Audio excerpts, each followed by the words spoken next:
Hello students, previous video में हमने sp, sp2, sp3 hybridisation के बारे में जाना था। आज हम बात करेंगे sp3d हाइब्रिडाइजेशन की। तो sp3 हाइब्रिडाइजेशन होता क्या है, तो इसकी डेफिनेशन सेम वैसे ही है जैसे हमने sp, sp2, sp3 के बारे में बताया था। यानी अगर आपसे पूछे sp3d हाइब्रिडाइजेशन क्या होता है तो उसको आप कैसे डिफाइन करेंगे। The combination of 1s, 3p, 3 यानी THREE वाला लिखेंगे आप, नंबर में नहीं लिखेंगे, ठीक है। 3p and 1d atomic orbital to form 5, कितने बन जाएंगे 5, क्योंकि एक s है, 3p और एक d है, तो टोटल कितना हो गया 5 sp3d hybrid orbital is called sp3d hybridization, ठीक है। तो एक बार फिर से सुन लेते हैं। The combination of 1s, 3p and 1d atomic orbital to form 5 sp3d hybrid orbital is called sp3d hybridization, ठीक है। तो ये तो हो गया इसका डेफिनेशन। अब बात करेंगे इसके एग्जाम्पल की। तो PCl5 हो गया, PF5 हो गया, ये इसके एग्जाम्पल है, ठीक। तो जिसमें हम लोग कोई भी एक एग्जांपल ले लिया, जैसे हमने PF5 का एग्जांपल ले लिया, तो इसमें सेंट्रल आइटम फास्फोरस है, तो phosphorus atomic number 15, electronic configuration करा बेटा 1s2 2s2 2p6 3s2 3p3, और इसके पास एक 3d ऑर्बिटल है, बट उसमें इलेक्ट्रॉन नहीं है, यानी वो एम्प्टी है, इसलिए लिखिए 3d 0, ठीक। जैसा कि हम जानते हैं बॉन्ड फॉर्मेशन में आउटर मोस्ट सेल के इलेक्ट्रॉन पार्टिसिपेट करते हैं, तो ये 1s और 2s, ये 2p, तो ये तो इनर मोस्ट सेल के हो गया, ठीक है। आउटर मोस्ट सेल में कौन होंगे, 3s होगा, 3p होगा और 3d होगा, ठीक है। तो हम लोग इसकी अब ऑर्बिटल डिफाइन करेंगे, तो ग्राउंड स्टेट में इसके ऊपर लिख लेंगे 3s 3p 3d। तो ग्राउंड स्टेट में 3s में कितने इलेक्ट्रॉन है बेटा, 2 इलेक्ट्रॉन है, p में कितने हैं, 3 इलेक्ट्रॉन है, d में कितने, एक को नहीं, तो 0। एक्साइटेड स्टेट में क्या होता है बेटा, इनर मोस्ट सेल से जो पेयर्ड फॉर्म में इलेक्ट्रॉन है वहाँ से इलेक्ट्रॉन निकल कहाँ चले जाते हैं, आउटर मोस्ट सेल में, ठीक है। तो यानी एक यहाँ से इलेक्ट्रॉन निकलेगा और वो जंप करके कहाँ चला जाएगा 3D में, क्योंकि इसमें तो ऑलरेडी पहले एक है, ठीक है। तो वो जंप करके कहाँ चला जाएगा 3D में। तो एक्साइटेड स्टेट में क्या होता है, हमने एनर्जी सप्लाई करी जिससे 3s से इलेक्ट्रॉन निकला और वो जंप करके कहाँ चला गया 3D में। ऐसा होने से आपने क्या देखा, यहाँ पर नंबर ऑफ अनपेयर्ड इलेक्ट्रॉन कितने हो गए, 1 2 3 4 5 अनपेयर्ड इलेक्ट्रॉन हो गए। फिर हमें क्या देखना है, इसके साथ जो एटम कंबाइंड कर रहा है वो कौन है, फ्लोरीन।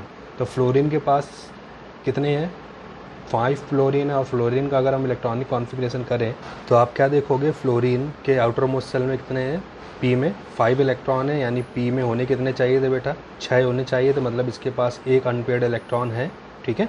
तो वो क्या करेगा, अपने अनपेयर्ड इलेक्ट्रॉन को फास्फोरस के प्रेजेंट अनपेयर्ड इलेक्ट्रॉन के साथ कंबाइन कर लेगा। तो 5 फ्लोरीन है, तो पांचों के पास एक एक अनपेयर्ड इलेक्ट्रॉन है, तो एक फ्लोरीन इसके साथ, एक 3 इसके साथ और एक डी में, यानी एक इलेक्ट्रॉन जो है कंबाइंड स्टेट में वो फ्लोरीन का फास्फोरस के 3s के साथ, ठीक है, और 3p के साथ 3 फ्लोरीन और एक 3d के साथ कंबाइन कर गए। तो आपने क्या देखा है, कंबाइंड स्टेट में एक इलेक्ट्रॉन किस में एंटर करता है, 3s में, यानी s में, 3 किस में, p में, एक किस में, d में। तो इसका हाइब्रिडाइजेशन क्या हो गया बेटा, sp3d, यानी इसका हाइब्रिडाइजेशन हो गया sp3, क्योंकि यहाँ पर एक s 3p और 1d एटॉमिक ऑर्बिटल क्या कर रही है, फ्लोरीन के ऑर्बिटल के साथ कंबाइन कर रही है, ठीक है। तो इसलिए इसका हाइब्रिडाइजेशन क्या हो गया, sp3d हाइब्रिडाइजेशन हो गया। हमने इसकी ज्योमेट्री आपको बताया थी, इसकी ज्योमेट्री कैसी होती है बेटा, ट्रायंगुलर बाईपिरामिडल। तो आप क्या देखोगे, ये जो बॉन्ड है, ठीक है, एक ट्रायंगल शेप का स्ट्रक्चर बना रहे हैं, बाकी जो दो फ्लोरीन है ये पिरामिड के शेप में, पिरामिड कैसा होता है, जो बॉन्ड झुके हुए होते हैं नीचे की ओर, तो ये पिरामिड के फॉर्म में अटैच्ड है, ठीक है। यानी ये फ्लोरीन ट्रायंगल के फॉर्म में है, और ये दो फ्लोरीन के साथ ये जो फास्फोरस जुड़े हुए हैं, फ्लोरीन फास्फोरस ये हैं, ये वाले बॉन्ड कैसे हैं, नीचे की ओर झुके हुए, यानी पिरामिड के शेप के हैं, ठीक है। तो इसका मतलब जिसकी ज्योमेट्री कैसी होती है बेटा, ट्रायंगुलर होती है, साथ में बाईपिरामिडल, ट्रायंगुलर बाईपिरामिडल। यहाँ पर बॉन्ड एंगल कितने का बनता है, तो बेटा यहाँ पर जो इन दोनों के बीच में जो बॉन्ड एंगल बनेगा, ठीक है, या वो कितने का बनता है आपका बेटा, 120 डिग्री, और इन दोनों के बीच में जो बॉन्ड एंगल बनेगा, ठीक है, यानी पिरामिडल वाला फ्लोरीन और ट्रायंगुलर वाले फ्लोरीन के बीच में जो बॉन्ड एंगल बनेगा कितने बनेगा बेटा, 90 डिग्री का, ठीक है। इसलिए यहाँ पर दो एंगल बनते हैं, ठीक है। जो आपके ट्रायंगुलर वाले हैं उनके साथ 120 डिग्री का, और ट्रायंगुलर और बाई पिरामिडल वाला जो फ्लोरीन है बॉन्ड, उसके साथ एंगल कितने का बनता है 90 डिग्री। इसलिए बॉन्ड एंगल 120 डिग्री और 90 डिग्री यहाँ पर होता है। तो आप यहाँ पर देखोगे नंबर ऑफ बॉन्ड पेयर कितने हैं, तो आप क्या देखोगे यहाँ पर एक ये बॉन्ड पेयर है, क्योंकि एक इलेक्ट्रॉन इसका एक इलेक्ट्रॉन इसका, तो एक बॉन्ड पेयर ये है, एक बॉन्ड पेयर ये है, तो टोटल कितने हो गए 1 2 3 4 5। तो बॉन्ड पेयर यहाँ कितने हो गए 5। फास्फोरस के आउटर मोस्ट सेल में 5 ही इलेक्ट्रॉन थे, ठीक है, और पांचों इलेक्ट्रॉन ने क्या करा फ्लोरीन के साथ कंबाइन कर लिया, तो एक भी इलेक्ट्रॉन बचे फास्फोरस के साथ नहीं बचे। इसका मतलब इसके बाद नॉन बॉन्डेड इलेक्ट्रॉन पेयर कितने रह गए 0 रह गए, ठीक है। तो ये था बेटा sp3 हाइब्रिडाइजेशन, उसका एग्जाम्पल विद एक्सप्लेनेशन और उसके ज्योमेट्री, ठीक है। अब हम बात करेंगे sp3d2 हाइब्रिडाइजेशन के बारे में। तो sp3d2 है तो डिफिनेशन क्या हो जाएगा बेटा, the combination of 1s 3p and 2d atomic orbital to form कितने 6 sp3 hybrid orbital is called sp3d2 hybridization, ठीक है। The combination of 1s 3p and 2d atomic orbital and formation of 6 sp3d2 hybrid orbital is called sp3d2 hybridization, ठीक है। तो इसमें example हमने क्या बताया था बेटा SF6।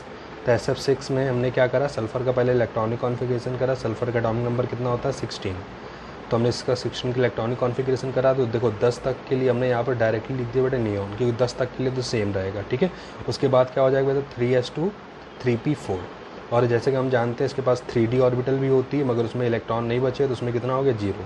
तो इसका आउटर मोस्ट सेल का इलेक्ट्रॉनिक कॉन्फ़िगरेशन क्या हो गया बेटा 3s2 3p4 3d 0, ठीक है।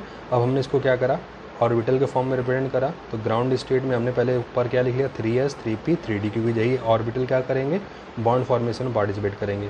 तो ग्राउंड स्टेट में s में कितने इलेक्ट्रॉन है 2 हैं, p में कितने हैं 4, तो 1 2 3 और ये हो गया 4, ठीक है। जब सभी में एक एक इलेक्ट्रॉन हो जाते हैं हुंड रूल के अकॉर्डिंग, तब क्या होती है पेयरिंग, तो एक इलेक्ट्रॉन बच गया तो वो पेयर कर लेगा। डी में एक इलेक्ट्रॉन थे नहीं थे। फिर क्या आती है बेटा एक्साइटेड स्टेट। एक्साइटेड स्टेट में क्या होता है जितने भी पेयर्ड इलेक्ट्रॉन हैं, ठीक है, वो जम करके कहाँ चले जाते हैं आउटर मोस्ट सेल में। तो एक पेयर्ड इलेक्ट्रॉन कहाँ पर है बेटा 3p में, और एक कहाँ है s में। तो यहाँ दोनों से एक एक इलेक्ट्रॉन निकलेगा और जम करके कहाँ चले जाएगा आउटर मोस्ट सेल यानी d में। तो एक इलेक्ट्रॉन ये आ गया और एक इलेक्ट्रॉन ये हो गया। तो total number of unpaired electron कितने हो गए 1 2 3 4 5 6, ठीक है। तो 6 अनपेयर्ड इलेक्ट्रॉन हो गए। फिर हम बात करेंगे फ्लोरीन इसके साथ क्या कर रहा है कंबाइन कर रहा है। जैसे कि हमने ऊपर बताया था फ्लोरीन जब इलेक्ट्रॉनिक कॉन्फ़िगरेशन करते हैं तो इसके पास नंबर ऑफ अनपेयर्ड इलेक्ट्रॉन कितने रह जाते हैं, आउटर मोस्ट सेल में एक अनपेयर्ड इलेक्ट्रॉन रहता है, ठीक है। तो फ्लोरीन के पास भी एक अनपेयर्ड इलेक्ट्रॉन है, ठीक है, और 6 फ्लोरीन है। और यहाँ पर भी क्या देख रहे हो 6 ऑर्बिटल हैं जिनमें एक एक इलेक्ट्रॉन है यानी अनपेयर्ड इलेक्ट्रॉन है। तो 6 फ्लोरीन क्या करेगा हर ऑर्बिटल के साथ एक एक फ्लोरीन कंबाइन कर जाएगा। तो एक कंबाइंड स्टेट में क्या होता है एक फ्लोरीन किसके साथ कंबाइन करता है 3s के इलेक्ट्रॉन के साथ, 3 फ्लोरीन किसके साथ 3p के इलेक्ट्रॉन के साथ, और 2 फ्लोरीन किसके साथ 3d के इलेक्ट्रॉन के साथ। तो ये पेयरिंग कर लेते हैं। तो हमने क्या देखा एक इलेक्ट्रॉन s में, 3 इलेक्ट्रॉन p में, 2 इलेक्ट्रॉन d में, ठीक है, कंबाइन करें हैं और हाइब्रिड ऑर्बिटल का फॉर्मेशन करा है। तो इस तरह से का हाइब्रिडाइजेशन क्या हो जाएगा बेटा sp3d2। तो वही लिख दिया है यहाँ पर हाइब्रिडाइजेशन क्या होगा sp3d2 हाइब्रिडाइजेशन होगा, ठीक है। तो ये तो हो गया बात इसके हाइब्रिडाइजेशन प्लस एग्जांपल की, ठीक। अब हम बात करेंगे इसके स्ट्रक्चर। तो जैसा बताया था जब हाइब्रिडाइजेशन sp3d2 होगा तो इसका स्ट्रक्चर कैसा होगा बेटा ऑक्टाहाइड्रल। तो ऑक्टाहाइड्रल स्ट्रक्चर में आप क्या देखोगे ये शेप है ऑक्टाहाइड्रल का। जो फ्लोरीन है फ्लोरीन के साथ कितने जी सल्फ़र है, सल्फ़र के साथ कितने फ्लोरीन जुड़े हैं 6। तो 1 2 3 4 5 6। बाकी जो देखो इनका ऑक्टाहाइड्रल शेप के लिए हमने ये डॉटेड लाइन लिखा 1 2, ये डॉटेड लाइन, ये डॉटेड लाइन, ऐसे ही 1 डॉटेड लाइन 2 डॉटेड लाइन 3 और 4। ये शेप एक ऑक्टाहाइड्रल शेप को बना रहा है जिसमें सल्फ़र से 6 फ्लोरीन जुड़े हुए हैं। तो ये ऑक्टाहाइड्रल शेप हो गया। और हर फ्लोरीन, ठीक है, यानी कि जो बॉन्ड एंगल बनेगा सल्फ़र और फ्लोरीन के साथ ये हर जगह कितने का बनेगा बेटा 90 डिग्री। इसलिए ऑक्टाहाइड्रल ज्योमेट्री में बॉन्ड एंगल कितने का होता है 90 डिग्री का होता है। ऑक्टाहाइड्रल शेप हो गया। बॉन्ड पेयर कितने हो गए तो आपने देखा सल्फ़र के साथ कितने फ्लोरीन जुड़ रहे हैं 1 2 3 4 5 6। तो 6 बॉन्ड पेयर हो गए, ठीक है। नॉन बॉन्डेड इलेक्ट्रॉन पेयर एको नहीं है, क्यों सल्फ़र के आउटर मोस्ट सेल में 6 इलेक्ट्रॉन थे और 6 इलेक्ट्रॉन किसके साथ जुड़ गए फ्लोरीन के साथ, कोई भी अनपेयर्ड इलेक्ट्रॉन नहीं बचा, ठीक है। यानी सभी इलेक्ट्रॉन बॉन्ड फॉर्मेशन कर रहे हैं, यानी नॉन बॉन्डेड इलेक्ट्रॉन पेयर कितने हो गए 0, ठीक है। तो ये था बेटा आपका sp3d और sp3d2 हाइब्रिडाइजेशन। अब हम बात करेंगे लास्ट है बेटा sp3d3 हाइब्रिडाइजेशन, बट इसको देखेंगे हम लोग नेक्स्ट वीडियो में।